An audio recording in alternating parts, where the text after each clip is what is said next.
Ne parlez pas d'acquis sociaux, parlez de conquis sociaux. Parce que le patronat ne désarme jamais. C'est Ambroise Croizat, monsieur le Premier ministre.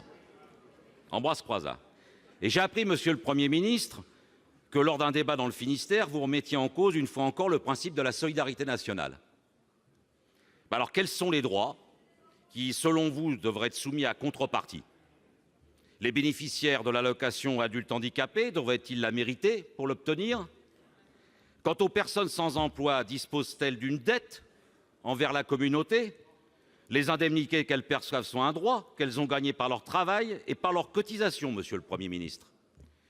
Eh bien, cette stigmatisation des personnes les plus fragiles, les plus pauvres, monsieur le Premier ministre, est devenue proprement insupportable. Cessez de les culpabiliser, c'est votre politique qui les exclut.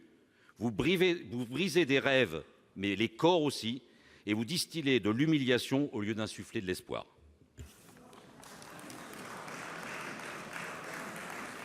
Pour vous répondre, la parole est à Madame Agnès Buzyn, ministre des Solidarités et de la Santé. Madame la ministre. Merci Monsieur le Président, Mesdames et Messieurs les sénateurs, Monsieur le sénateur Savoldelli. Vous le savez, le principe du grand débat national est de poser des questions, de réfléchir ensemble pour le modèle que nous voulons construire pour l'avenir. Et dans ce cadre, le Premier ministre a posé une question que chacun peut se poser et qui fait d'ores et déjà partie des questions qui sont posées aux Français dans le cadre du débat national, dans la partie démocratie et citoyenneté. La question qui est posée, c'est faut-il des contreparties aux allocations de solidarité? En réalité, elles existent déjà. Les droits et devoirs font déjà partie de l'allocation du RSA notamment, puisque c'est une contractualisation pour se réinsérer dans l'emploi lorsque l'on touche le RSA. Et cette contrepartie, elle est inscrite avec le RSA. Alors tout le monde aujourd'hui connaît la situation de nos aides sociales. Elles sont très nombreuses, elles sont fragmentées, elles ont été construites par sédimentation. Nos concitoyens ont du mal à s'y retrouver. Nous avons décidé de simplifier l'accès aux aides sociales, notamment pour réduire le non-recours. Et cette simplification, c'est le revenu universel d'activité sur lequel nous travaillons et qui permettra, je pense, de simplifier l'accès aux aides sociales et éviter les 30% de bénéficiaires aujourd'hui qui n'accèdent pas au RSA. Nous savons aussi que nos aides sociales, ce sont des trappes à pauvreté. Nous savons aussi qu'aujourd'hui, 50% des allocataires du RSA ne se voient pas proposer un parcours de réinsertion et une contractualisation alors qu'ils touchent cette allocation.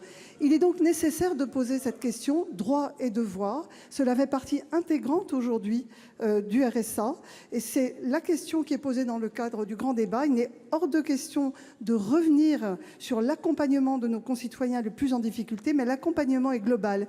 Il est financier, il est celui aussi de l'insertion vers l'emploi. Je vous remercie.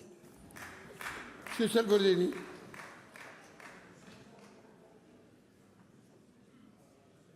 Merci, monsieur le Premier ministre, pour sa réponse, et la vôtre, madame la ministre. Laissez-moi vous rappeler quand même l'article 11 du préambule de la Constitution de 1946, puisqu'on va être dans révision constitutionnelle. Je cite, « La nation garantit à tous, sans condition, madame la ministre, la protection de la santé, la sécurité matérielle, le repos et les loisirs, tout être humain qui, en raison de son âge, de son état physique ou mental, de la situation économique, se trouve dans l'incapacité de travailler, a le droit d'obtenir de la collectivité des moyens convenables d'existence. À défaut de respecter l'héritage de la résistance, il conviendrait au moins de respecter celui de la Constitution. » Et puisque c'est Mme Buzyn qui me répond, mais j'y sais quoi, votre truc fragmenté, segmenter les allocations, vous parlez du RSA, le problème c'est quoi? C'est les allocations familiales qu'il va falloir se doter de les payer. C'est la prestation d'accueil du jeune enfant, la prime de naissance, l'allocation chômage, l'allocation adulte handicapé, l'allocation de complément de libre choix d'activité. Pourquoi pas demain les bourses universitaires? Où on va avec ça? Donc franchement, c'est pas sérieux. Et monsieur le Premier ministre et madame la ministre, je vais me fendre la poche, je vais vous offrir un livre à la sortie de notre hémicycle. C'est un livre d'Édouard Louis. Le titre, c'est « Qui a tué mon père ?» Vous l'avez peut-être déjà. Ne débordez pas, c'est les droits d'auteur. Pour les dominants, le plus souvent, la politique est une question esthétique, une manière de penser, une manière de voir le monde, de construire sa personne. Premier ministre en sortant. Pour nous, c'était vivre ou mourir, Monsieur le Président.